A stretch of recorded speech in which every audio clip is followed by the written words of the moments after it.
Hello dear student and welcome to another lecture of engineering mechanics. This is lecture number 14 and today we are going to continue our discussion on the analysis of plane trusses.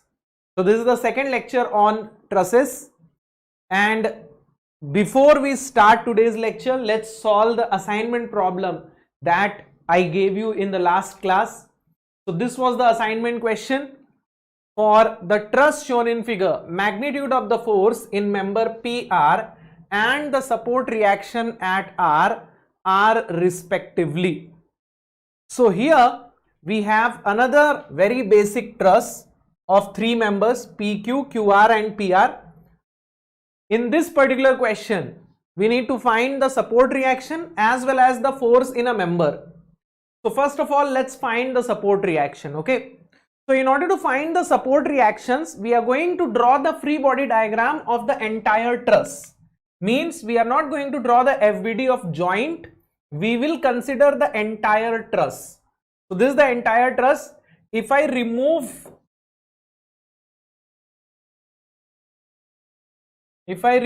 these supports like this, then what are we going to get? Due to hinge support, there will be two reactions here, okay, and due to roller support, there will be only one reaction here. Let me call this RR, reaction at R. So we need to find the reaction at R. In order to do that, we will take the moment at point Q. So if I take moment at point Q, moment of the forces, the reaction forces at Q will become 0. So we will get the moment of this reaction and we will get the moment of 100 kilonewton. Let's resolve this 100 kilonewton. So this is going to be 100 sine 60 and this is going to be 100 cos 60, okay. Now 100 sine 60 is also passing through Q, so we will get the moment of only 100 cos 60. So we will get RR multiplied by 4 meter. This is going to be anti-clockwise moment.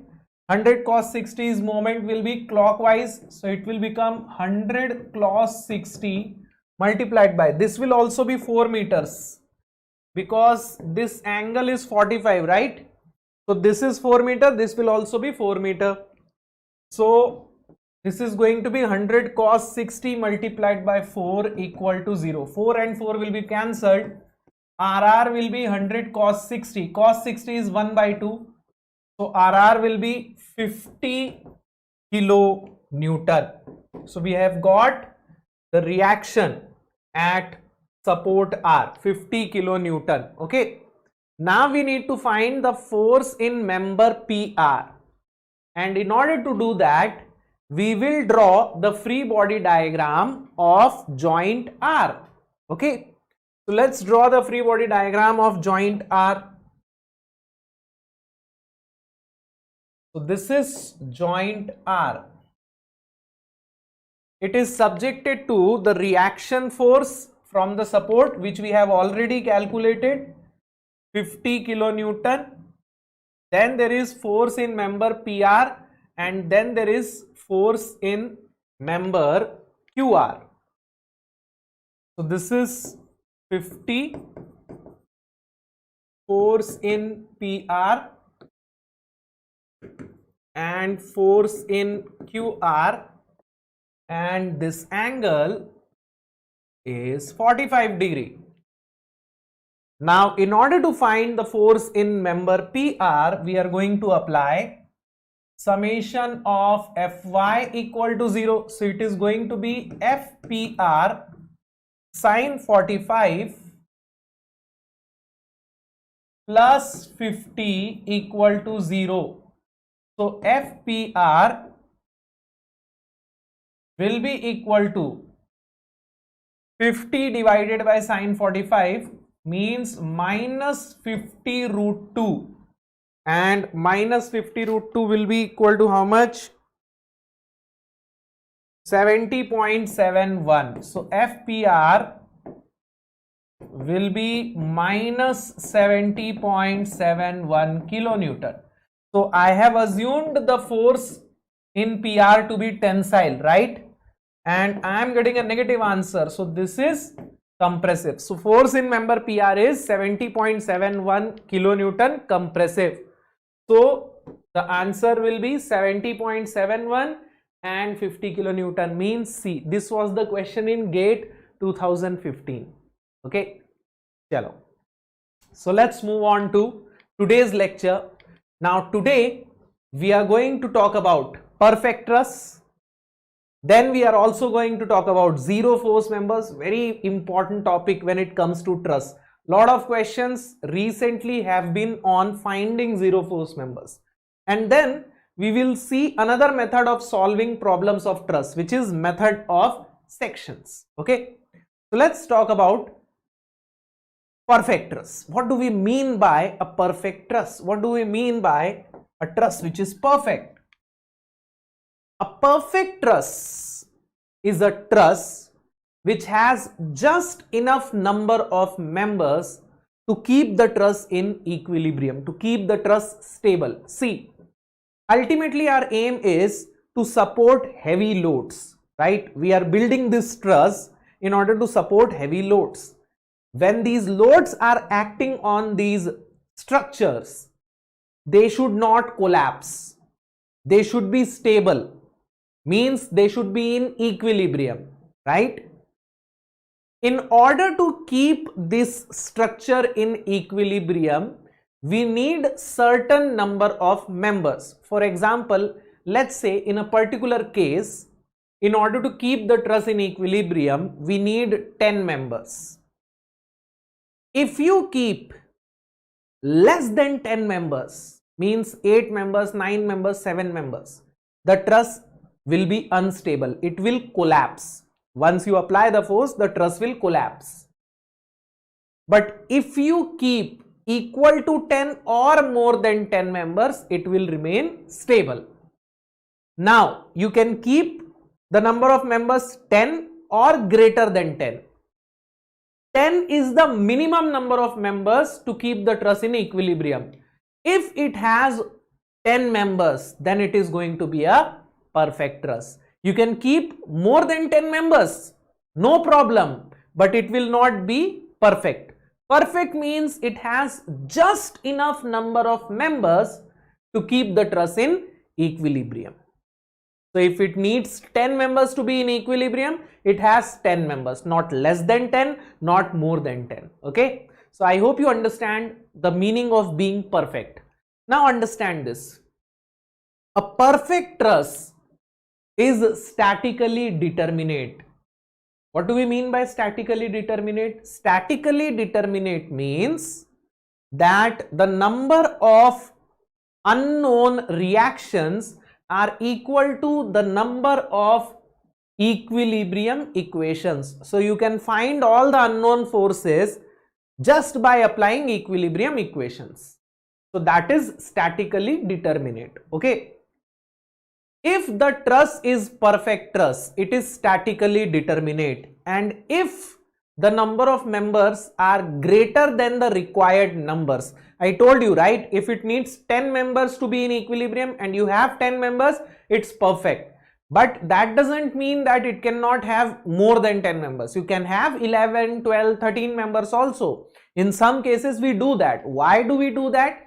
In some cases we require more than the required number of members. Okay, there can be n number of reasons. One of those reasons is in order to increase rigidity. Rigidity means what? Rigidity means resistance to deformation. Okay, so in order to increase rigidity, we provide extra members. So what happens if you have extra members? The truss will remain stable, but it will become statically indeterminate. If the truss is perfect, then you can find all the unknown forces just by applying equilibrium equations. But if you have more number of members, then you will not be able to find all the unknown forces just by equilibrium equations. The number of unknown forces will be more, equilibrium equations will be less, and it becomes statically indeterminate. I hope it is clear to you. Now, by using this logic, we can find a relation between number of members and number of joints for a perfect truss. Let's say in our truss there are m number of members.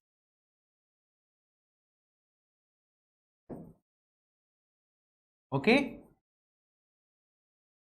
and there are j number of joints. Now we know that a perfect truss is statically determinate, right? So for a perfect truss,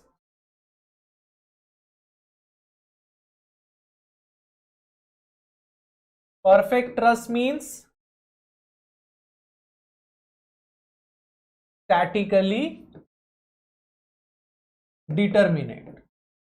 For a perfect truss, number of unknown forces must be equal to number of equilibrium equations. Yes, if it is statically determinate, means number of unknown forces must be equal to number of equilibrium equations. Now, how many number of unknown forces do you have? What are the number of unknown forces? How many unknown forces do we have? Understand this. What are the unknowns here? First of all, each member has one force which is unknown to us. How many members do we have? M number of members we have. So we have m number of unknowns. But these are not the only unknowns. We have the reactions also. They are also unknown, right? So here there are two unknown forces and here there is one unknown force. So how many unknown forces do we have? We have 3 unknown forces. So total number of unknown forces will become m plus 3, m number of members and 3 reactions. So number of unknown forces will be m plus 3. Now how many equilibrium equations do we have? Whenever we have a joint, whenever we draw the free body diagram of a joint, we can apply 2 equilibrium equations, right? Summation of fx equals to 0, summation of fy equal to 0. Okay. And how many joints do we have? We have j number of joints. So what will be the total number of equilibrium equations? It will be 2j. So m plus 3 must be equal to 2j, or I can write m equals to 2j minus 3. So this is the relation between number of members and number of joints for a perfect truss. So I can say that if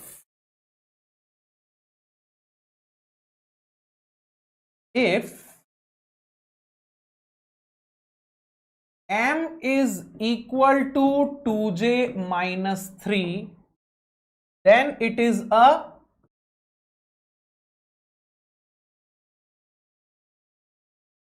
perfect truss. If m is less than 2j minus 3, the truss will be unstable, means it will not be in equilibrium. And if m is greater than 2j minus 3, we call it over rigid, or you can say it is statically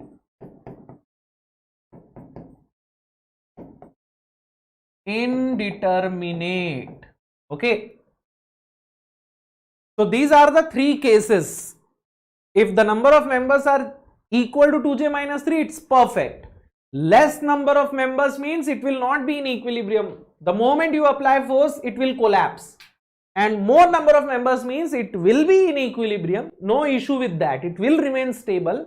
It becomes over rigid, which is known as statically indeterminate. This is not something which is a disadvantage. Okay, don't feel that, oh, my truss has become over rigid, now it will cause some problem. No, it's not a problem. Okay, when we say over rigid, it's not a problem. Okay, so in some cases you need the truss to be over rigid. That's why you keep number of members more than the required number of members. Okay, chalo. So in exam, they might ask you question based on this equation. What is the equation of perfect truss? Okay, so you need to remember this, m equal to 2j minus 3. Moving on to the next very important topic, zero force members. Now what do we mean by zero force members? See, in case of truss, there are some members which don't carry any force. When you apply a force on the truss, each member sustains some amount of force, right, which we were calculating using method of joints. But in some members there is no force. The force, if you calculate the force in these members, you will get 0. These members are known as zero force members. Zero force member means a member which is not subjected to any force. It is not transferring any force. Now the question is, if it is not carrying any force, then why are we using it? Why is we have a member like that? What is the use of that member? So beta, even though that member right now is not supporting any force, that doesn't mean that it is not required. Zero force members fulfill two purposes. First, maybe right now that member is not carrying any force, but in future, if the loading is changed, in that case that member will be helpful. What do we mean by loading is changed? Let's say you have built a truss in order to support vertical loads. Let's say a bridge. Let's take an example of a bridge, railway bridge. So when the train passes over that bridge is subjected to vertical loads. Okay. So if you design that truss considering only vertical loads and you are getting some zero force members, that doesn't mean that they will not be useful. Let's say that the bridge that you are designing, it is in a very windy area. Okay, in some bad weather, let's say there are very heavy winds flowing at 200 km per hour, 300, 500 km per hour. In that case, that truss will be subjected to horizontal force also, right? When the wind is flowing, it will apply some pressure, it will apply some force on the members of the bridge, right?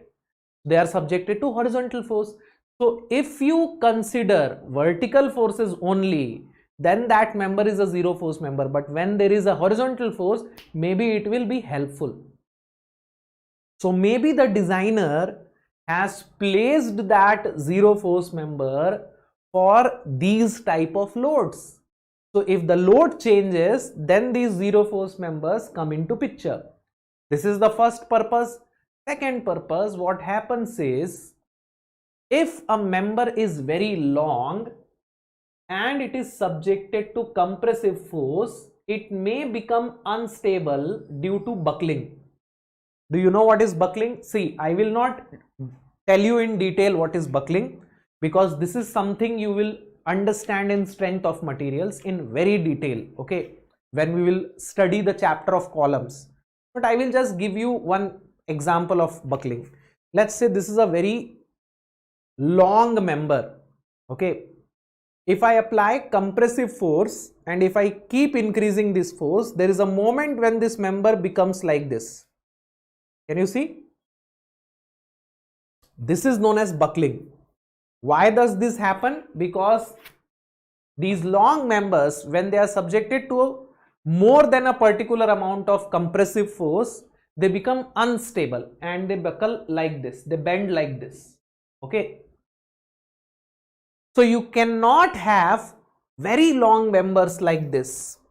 So when you have members like this, in order to support them, we keep certain other members. So these members are only providing stability. They are only there so that these long members do not buckle. Okay. Instead of having one very long member, we are, let's say, dividing them into 2-3 different members. So these members are there only so that there is no buckling. They are providing stability to the truss. Okay. So these are the two purposes that a zero force member fulfill. Okay.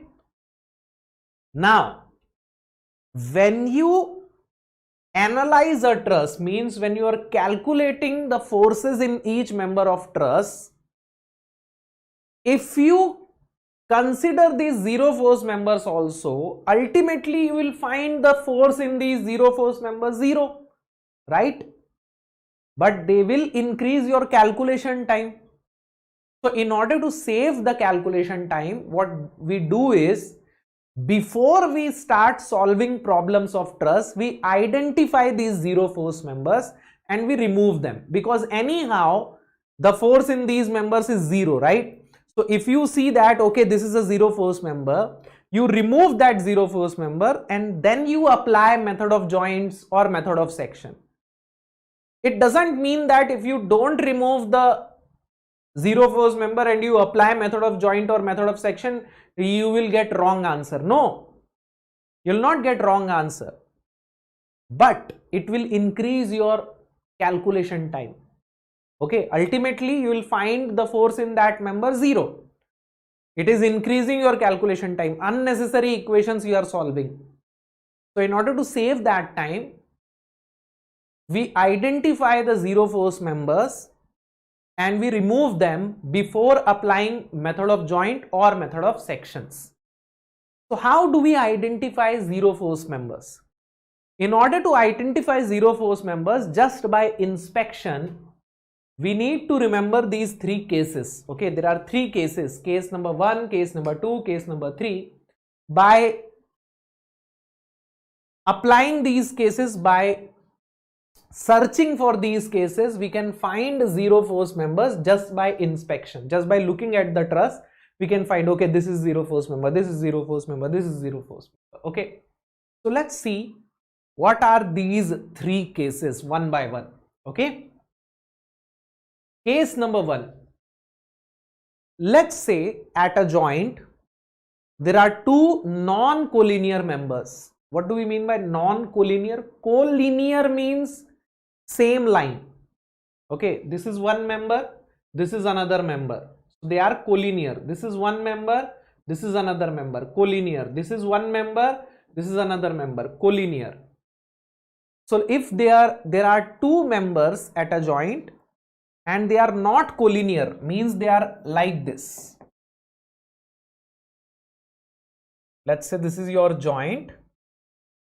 So one member is like this and one member is like this. I am not drawing the member, I am drawing the force in the member. Okay, so this is the force in one member, let me call it F1.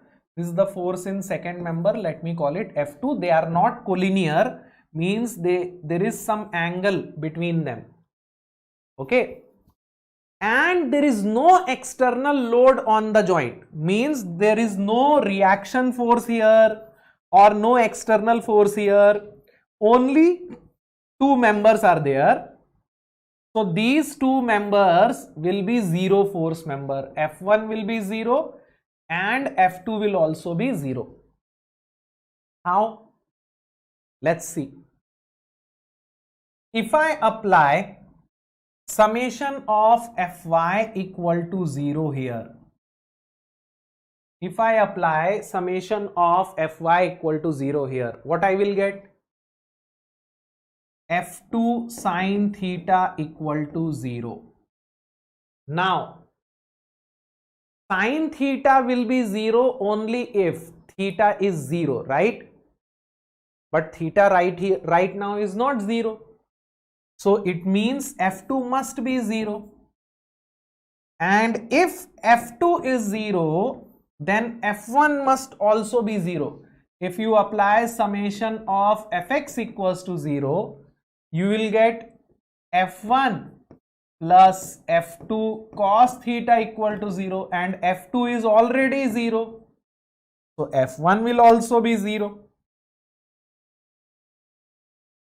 So if there are two non-collinear members at a joint and there is no external force acting on the joint, then both these members will be zero force member. We have already seen if there are two forces acting on a body and the body is in equilibrium, then the two forces must be collinear, otherwise they cannot be in equilibrium. So here we have only two forces and they are not collinear, so how can they be in equilibrium, right?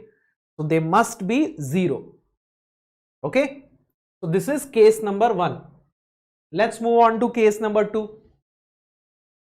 Case number 2 says, let's say there are 3 members at a joint. Okay, there are 3 members at a joint, but out of these 3 members, 2 members are collinear. Okay, means 2 members are in same line and another member is non-collinear. Let's say F1 and F2 are collinear. F3 is not collinear, it is at some angle theta and there is no external load on the joint. Okay, then in this case F3, the member which is not collinear, will become 0 and F1 and F2 will be equal. Logically you can see that F1 and F2 will cancel each other, they will become equal and they will balance each other and this will become 0. Okay, how we can find this? If you apply summation of Fy equal to 0, you will see F3 sin theta will be 0, means F3 will be 0. And if F3 is 0, then from summation of Fx equal to 0, you will see F1 will be equal to F2. Yes, F3 is 0, so F1 and F2 will become equal. So they are balancing each other and F3 becomes 0 force member. Now let's move on to the third case, and this is very important because people usually remember case number 1 and case number 2, but they forget about case number 3, and in recent times I have seen questions based on case number 3. Okay, so let's see what is case number 3. Case number 3 says that, let's say that there are two non-collinear members at a joint. Okay, let's say this is one member and this is another member. Okay, and we have an external load on the joint and that external load is acting in the direction of any one member. Let's say this is 10 kilonewton. Okay, so we have external force. Okay, and that external force is in the direction of any one member. What happens is this F1 will become equal to minus 10 kilonewton and F2 will become 0. So this is just like your second case only. This is just like case 2 only. Only instead of a member, here we have an external force. Here we were having a member, right? But here we have an external force. Okay, let me give you another example. Let's say that we have two non-collinear members like this, and there is an external force here. Okay, let's say this is F1, this is F2, this is 5 kilonewton. So what will happen? F1 will become minus 5 kilonewton and F2 will become 0. So these two will balance each other and this one will become 0 force member. So we have these three cases. By remembering these three cases, you can find out 0 force members just by inspection. And let me tell you, in GATE you will see quite a few problems based on 0 force members. They will give you a truss and they will ask you which one of these are 0 force members. Okay, how many 0 force members are there in this truss? Like that. Let's solve a few problems based on 0 force members. So this is the first question. Number of 0 force members in the truss shown below is. It's an MCQ question. So how many 0 force members do we have here? 3, 4, 5 or 6? Let's see. First of all, whenever you are finding 0 force members, you always draw the reaction forces. Don't calculate the reaction forces, but just draw them. Okay, means here there will be one reaction, here there will be one reaction. You might be thinking, sir, here there must be two reactions. Why you are drawing one reaction only? See, do you see any other horizontal force? No, na? So there cannot be one single horizontal force, na? If there was a horizontal external force here, then you would have got a horizontal reaction here. But there is no other horizontal force. So that means that the horizontal reaction at A will be 0. Okay. So the first thing that you do is draw the reaction forces like this. Now you start finding the 0 force member from any one end. So let's consider the joint A. So at joint A, you have two non-collinear members. External load is not acting in the direction of any one member. So no case 1, no case 2, no case 3. Don't think that there will be case 1. Case 1 will be applied if there is no external force at A. Okay. Let's move on to another joint, joint D. At joint D, we have 3 members, out of which 2 are collinear and this third one is non-collinear. So this third member, this CD member will be a 0 force member. Now as soon as you find a 0 force member, you remove it. Okay. So we have got one 0 force member CD. Okay.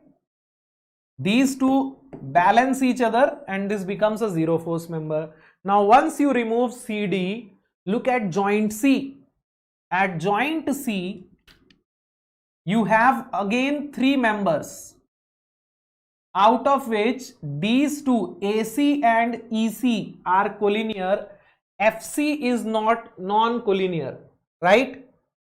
So AC and EC will balance each other and this becomes a 0 force member. Okay, which one? CF. Let's move on to another joint, joint F. So here you have 4 members, so no case. Joint E, here you have 3 members but none of them are collinear. Okay, moving on to joint H. Look at joint H, same case as joint D. 3 members are there. These two will balance each other. So this will become a 0 force member. Okay. So HG is a 0 force member. Now look at joint G, again 3 members, out of which 2 are collinear, 1 is non-collinear. So FG will become a zero force member. EG and BG will balance each other. FG will become a zero force member. Now, if you look at joint F, at joint F, again we have 3 members. FD and FH will balance each other. So this will become a zero force member. Now, do you see any other zero force member? Do you see any other zero force member? No. So here how many zero force members we have got? We have got 5 zero force members. Okay. Chalo. Moving on to the next question. Find the number of zero force members in the truss shown below. Again, it is an MCQ question. Now, the first thing you do is you draw the reaction forces. If you look closely, this is a roller support, na? It's like a roller. Can you see here? There is a spherical type support here, so it's a roller. So it will have only one reaction like this. Now, if you look at the hinge, you will have 2 reactions because this is already in horizontal direction, na? So here there will be another horizontal force and a vertical force. Okay. Now let's count the number of zero force members. So we will start from one end. Let's start from this end. We have 2 non-collinear members and there is no external force at joint D. So here ED and CD both will be zero force members. Okay. What I will do is I will just mark them. So ED and CD, 2 zero force members. Let's imagine I have removed them. Okay. Now at joint E, you have 2 members only, FE and CE. Forget about this. I have removed this. Okay. So FE and CE, you have 2 members which are not collinear and there is an external force which is acting in the direction of this member. So this and this will balance each other and this will become a zero force member. Okay. Now moving on to joint C, you have 3 members and they are not collinear to each other. Joint F, you have 4 members. Joint B, you have 1, 2, 3, 4 members. Joint H, yes, at joint H, you have 3 members, out of which this and this are collinear. This one is not collinear. So here, this is a zero force member. Okay. At joint G also, you have 2 non-collinear members. And the external force is in the direction of one member. So these 2 will balance each other, right? So this will become a zero force member. Okay. At joint A, you have 2 members which are not collinear. Okay. But here these 2, there are 2 forces. Okay. So here also you cannot apply any case. So how many zero force members do we have? 5 zero force members we have. So these type of questions you can get in exam where you will have to find zero force members just by inspection. Okay. Chalo. Moving on to the next topic, which is method of sections. So we have seen one method of solving problems of truss, which was method of joint. Okay. But the problem with the method of joint is that when you have problems like this, very long problems, then it becomes very lengthy to solve the problem by method of joint. Let me give you an example. Let's say I ask you to find the force in member BC. Okay, I'm asking you to find the force in member BC and you want to apply method of joint. Okay, what you will have to do, understand. First of all, you will have to find reactions. Why? Without finding reactions, you will not be able to apply method of joint.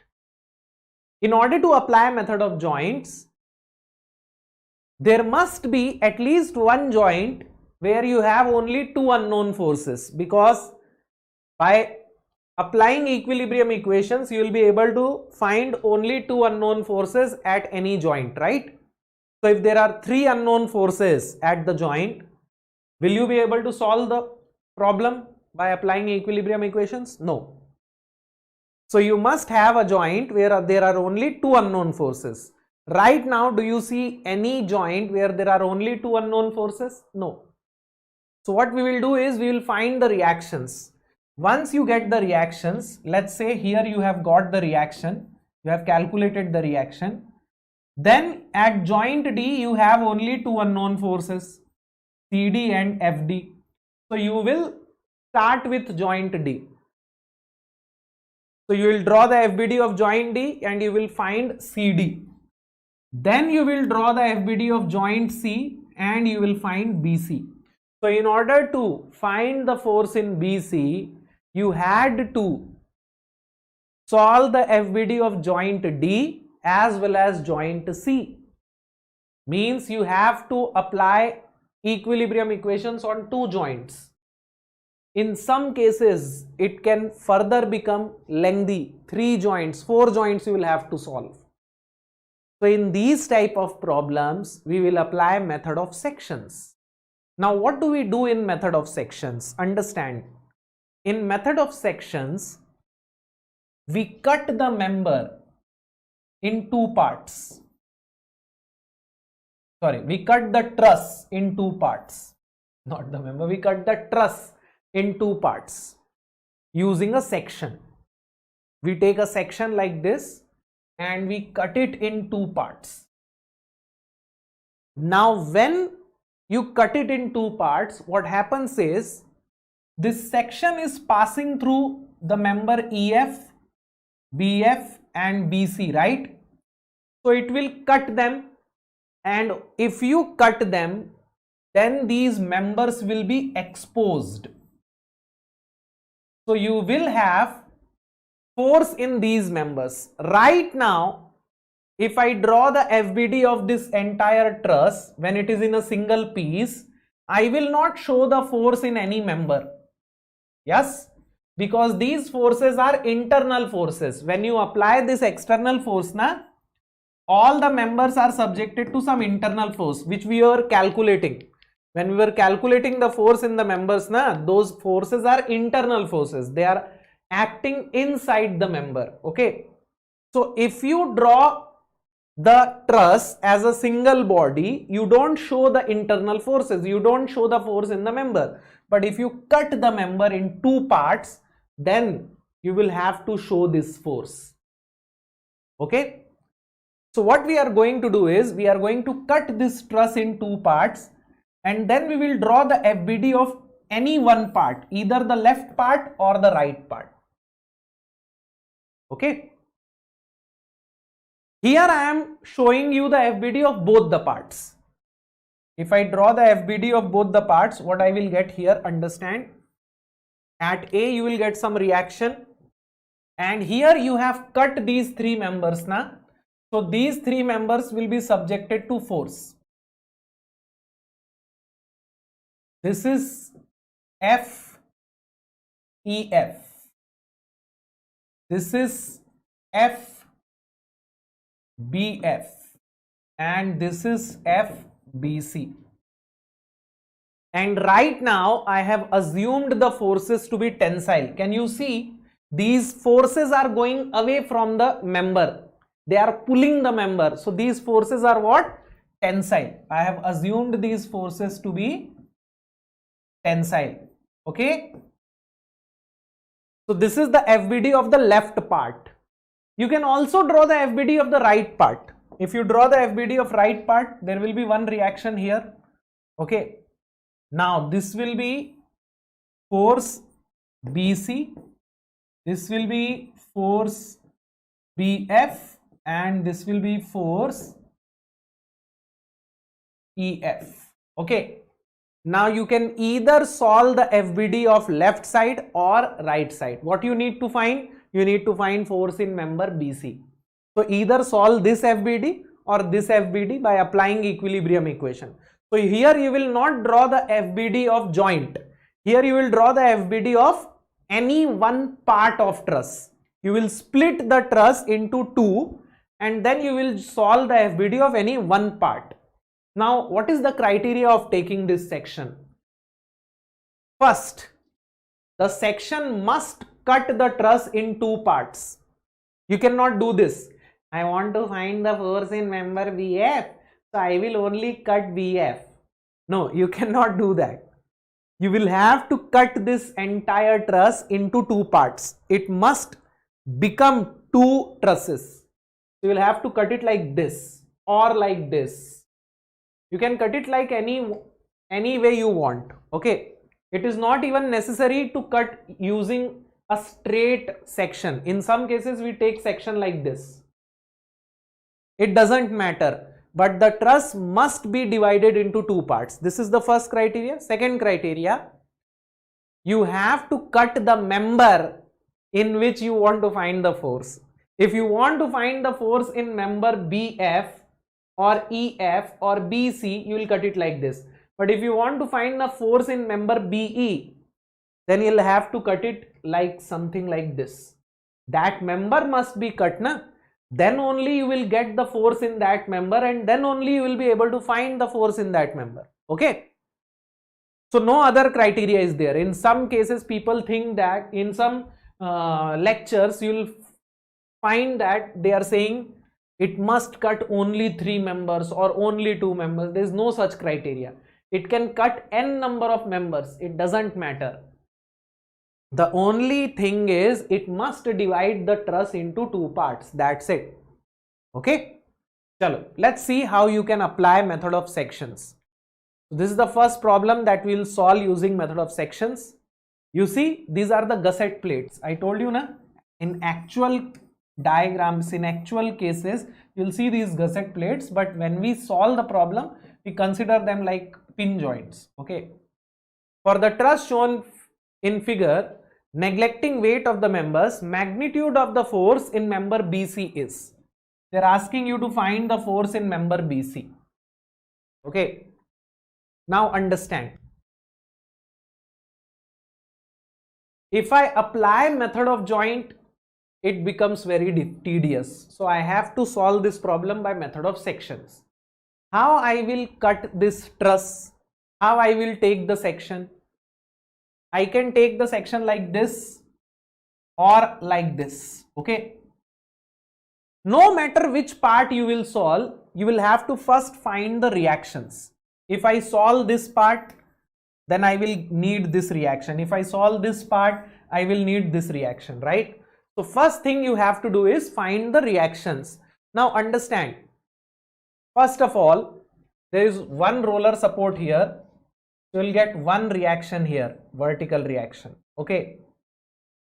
Okay. Next, there is hinge support here, but there is no other horizontal force. This and this all are vertical force. So horizontal reaction at A will become 0.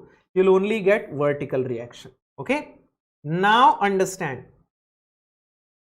This is a symmetric diagram. Can you see? There is symmetry here. Can you see that on both sides of the center, the forces, the diagram completely same.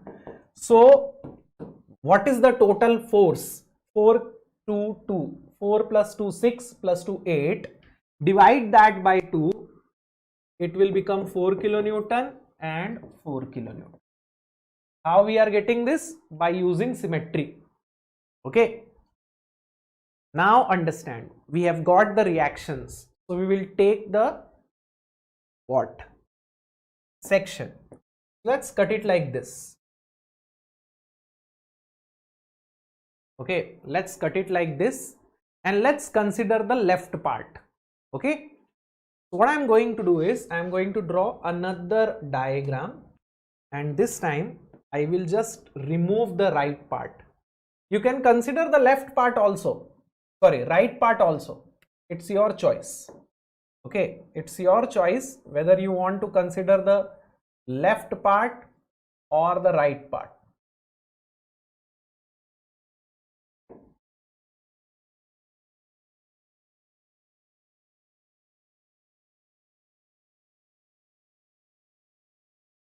Okay, so I have removed the left part completely, sorry, right part completely. Now we have these forces. There will be one force like this, one force like this, one force like this. We need to find the force in member BC. Okay, now understand here. In this free body diagram, you can apply any equilibrium equation you want. You can apply summation of fx equals to 0. You can apply summation of fy equal to 0. You can apply summation of m equal to 0. It's your choice. How you will solve this problem? Easy. See, I want to find the force in this member only, but I am getting this force and this force also in free. But they are not wanted, they are unwanted forces. I want to get rid of them. How I will get rid of them? These two forces will intersect at this point. What is this point? This point is point F. So if I take moment at F, then the moment of these two forces will be 0 and I will get only this unknown force in the equation. Now you must be thinking, sir, but this F is not the part of truss. How can you take moment at F? I have got some queries like this. There are some students who think that you can only take moment at a point which is the part of body. No, you can take moment anywhere. It doesn't matter. When I write this equation, it means that the net moment which is acting on the body about point F is 0. Means it is not rotating about point F. If the body is in equilibrium, it is not rotating about any point, right? It doesn't mean that it is not rotating about the points which are inside the body, but it is rotating about a point which is outside the body. Is it the case?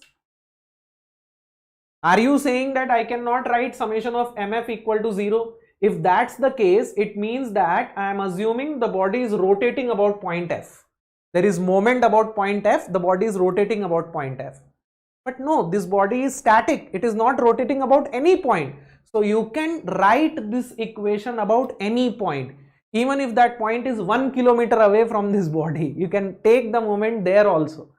Net moment about any point will be equal to 0. Okay. Now, if I take moment about point F, the moment of this and this is gone. What will be the moment of FBC? It will be FBC multiplied by 1.5, and this moment will be anti-clockwise. Moment of this 2 kilonewton will be also anti-clockwise. 2 into the distance from G to F is 3 meters. But the moment of this 4 kilonewton force will be clockwise. So from here, what is the value of FBC? 6 divided by 1.5, which is 4 kilonewton, and I am getting a positive answer, means my assumption is correct. I have assumed the force in BC to be tensile, so it is tensile. Okay. So what is the force in BC? It is 4 kilonewton. You can also draw the FBD of the right side part. and you can solve the problem from there also. Okay, chalo. Let's move on to the next question then. This is the next question. For the truss shown in figure, neglecting weight of the members, find the magnitude of force in member EF. Can you see? This is the member EF. You have to find the force here. Okay. Now, if you want to find the force in member EF, how are you going to take the section? Obviously, EF must be cut, na? So I can take the section like this. Yes. I can also take the section like this. It's my choice. Okay. It's your choice. However you want to take the section. You can take the section like this also. You can take the section like this also. Let's take the section like this. Let's take it like this. Now if I cut it like this and if I consider the top part, then I don't have to find the reactions, right? Because the reactions are on the bottom part and I am considering the FBD of top part. So I don't have to find reactions. Okay. So it is not necessary to find reactions in every problem. It depends upon the question.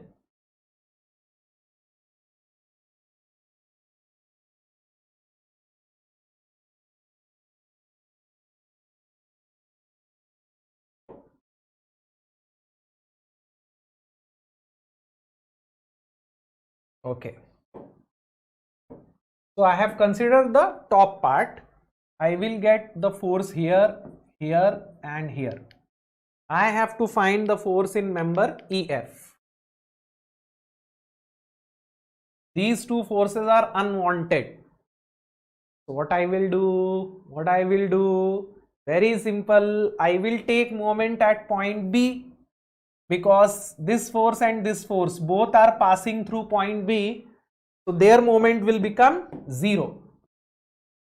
But if I want to take moment at point B, I will have to resolve this force EF, right? I will have to resolve it into two parts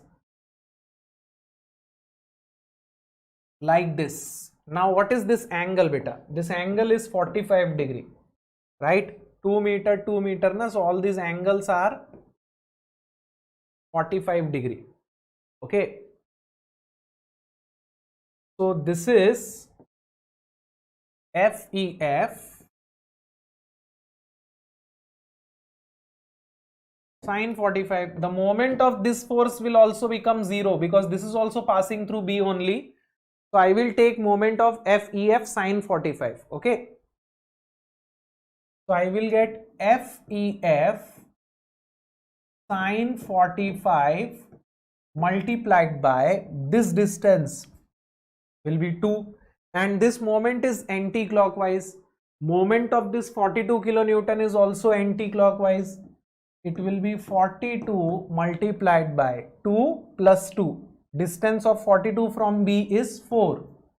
Is there any other force we need to consider? No. This is equal to 0. So from here you will get the magnitude of FEF. 42 into 2 divided by sine 45. 118.8 kilonewton and it is going to be negative. Okay. It means my assumption is wrong and this force is compressive. Although they are only asking you to find the magnitude. So magnitude of FEF is 118.8 kilonewton, right? 118.8 kilonewton. Okay. Moving on to the next question. I hope you are getting this method of sections. Let's solve this one. For the truss shown in figure, neglecting the weight of the members, magnitude of force in member BD is. I have to find the force in this member BD. Draw this and think about it, where you are going to take the moment.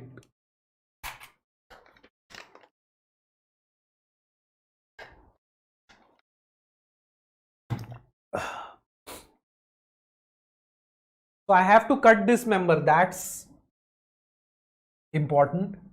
I will take a section like this, but if I take a section like this and consider either right or left part, I will have to find the reactions first, right? Let's find the reactions first. So here beta, this is a roller support. You can see that this is like a roller. So here you will get only one reaction. Here at point C, you have a hinge support. Now you have a horizontal force, na? So you will have a horizontal reaction also and a vertical reaction also. Now you can see that this is 2 kilonewton. So this must be 2 kilonewton, na? Then only they will balance each other. These are the two only horizontal force. And if this is 2, this must be 2 like this. So I will call this RC. Now, how to find RA and RC? If I take moment at point C, I will get the value of RA.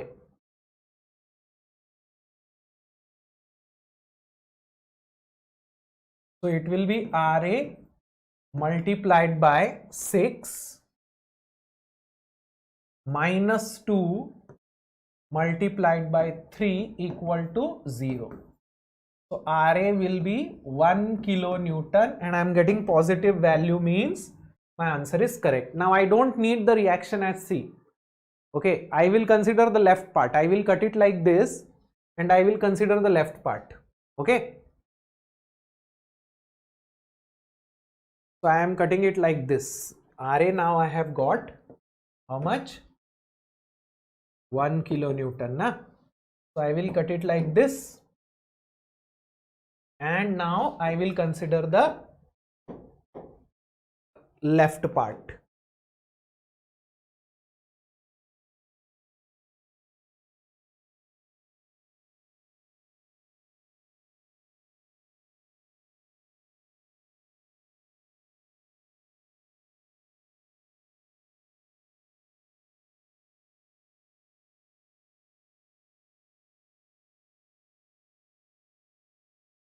Okay. So I will get this force and this force. Okay, I have to find the force in member which BD. I have to find this FBD. So what I will do? See, now you must be thinking where to take the moment. But what if I tell you that you don't need to take the moment? Look at this. This angle is 45 degree. Okay. How do I know it? 3 meter, na? This angle is 45 degree. Now look at this. If I do summation of Fy equal to 0, if I apply this equilibrium equation, summation of Fy equal to 0, you can see that this force is horizontal, this force is also horizontal. So they will not come into the equation. So I will get the vertical component of FBD, which will be FBD sin 45 plus 1 equal to 0. So it will be FBD equal to 1 by sin 45 means root 2 means 1.414. It will be negative minus 1.414 kilonewton. Negative means my assumption is wrong and it will be compressive. Yes. So in some cases you don't even need to take the moment. You can just apply summation of Fx equals to 0 and summation of Fy equal to 0 and you will get the answer. Okay. So RA we found out first, then we took this section and we considered only the left part and we applied the equation summation of Fy equal to 0. Okay. Now this is your assignment problem. I want you to solve this problem on your own. Okay. So this was all about trusses. We have seen method of joints, we have seen method of sections, we have seen the equation of a perfect truss, we have seen how to find zero force members. I hope you will now be able to solve all problems of trusses. So solve all the previous year questions of gate from trusses. Okay. Now we also need to understand how to solve problems of frames. I told you that there are two types of structures, trusses and frames. We have seen the analysis of truss. In the next lecture, I will tell you analysis of frames. So till then, bye bye, take care, good night.